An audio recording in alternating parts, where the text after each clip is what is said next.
আপনার সন্তানকে আপনি ফজরের সময় হাতটা ধরে মসজিদ মানে নিয়ে যাবেন, এটা একটা রাস্তা জান্নাতের জন্য। আবার আরেকটা রাস্তা হতে পারে, আপনার ছেলেটা আপনার পাশে দাঁড়িয়ে আছে, তাকে আপনি দিয়ে সিগারেট ধরায় দিচ্ছেন, সে আপনার সিগারেট ধরায় দিচ্ছেন। রাস্তা কিন্তু দুইটাই। কথা বুঝেন না মনে হয়? কি বুঝেছেন? ভুলে যাবেন মসজিদ থেকে গিয়ে। রাস্তা দুইটা আমি বুঝাচ্ছি। একটা হলো জান্নাতের রাস্তা, আপনি আপনার সন্তানকে সাহারির সময় উঠিয়ে সিয়াম পালনে অভ্যস্ত করতেছেন, ইফতারের সময় তাকে পাশে বসিয়ে ইফতার করতে সহযোগিতা করতেছেন।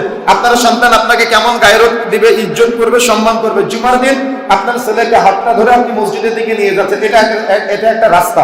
পরিবারকে সমাজ সংস্কারের জন্য, পরিবার সংস্কারের জন্য আপনি রাস্তাটা অবলম্বন করলেন, সন্তানকে হাত ধরে মসজিদে নিয়ে আসলেন।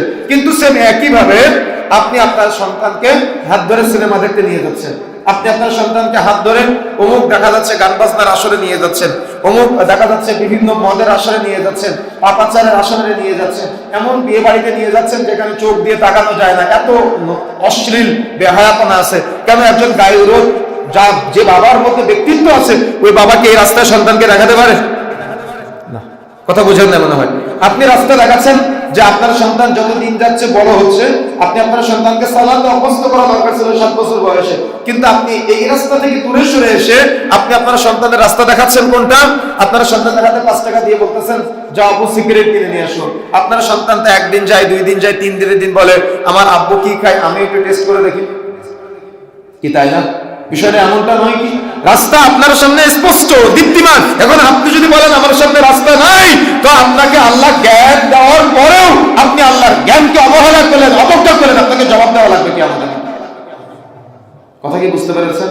আপনি ভাবতেছেন আপনার জান্নাতের রাস্তা নাই, আল্লাহ আপনাকে জাহান্নামী বানানোর জন্য পাঠিয়েছে। আল্লাহ চাইলে হিন্দুর ঘরে জন্ম দিতে পারতো না আপনার? আল্লাহ চাইলে খ্রিস্টানের ঘরে জন্ম দিতে পারতো না আপনার? আপনি কি আল্লাহকে বলেছিলেন যে আল্লাহ তুমি আমাকে দাড়িওয়ালা টুপিওয়ালা নামাজের ঘরে জন্ম দিও? বলেছিলেন রুহানি জগতে? না বলাতে আল্লাহ আপনাকে নিয়ামত দান করেছে, তবু আপনি আল্লাহকে চিনলেন না কেন? কেন আপনি চিনতে পারলেন না আল্লাহকে? কেন আপনার মাঝে আল্লাহ সম্পর্কে ন্যূনতম ধারণা নাই? কেন তাওহীদ উলুহিয়ার জ্ঞান নাই? কেন তাওহীদ রুবুবিয়্যার জ্ঞান নাই? কেন তাওহীদ আসমা ও সিফাতের জ্ঞান নাই? কবরে যখন আপনাকে প্রশ্ন করা হবে মান রব্বুকা, তোমার রবকে, আপনি কি বলতে পারবেন যে রব্বি আল্লাহ? ব্যর্থ হয়ে যেতে হবে। এজন্য আমাকে আপনাকে আমার রবকে চিনতে হবে, আল্লাহকে চিনতে হবে।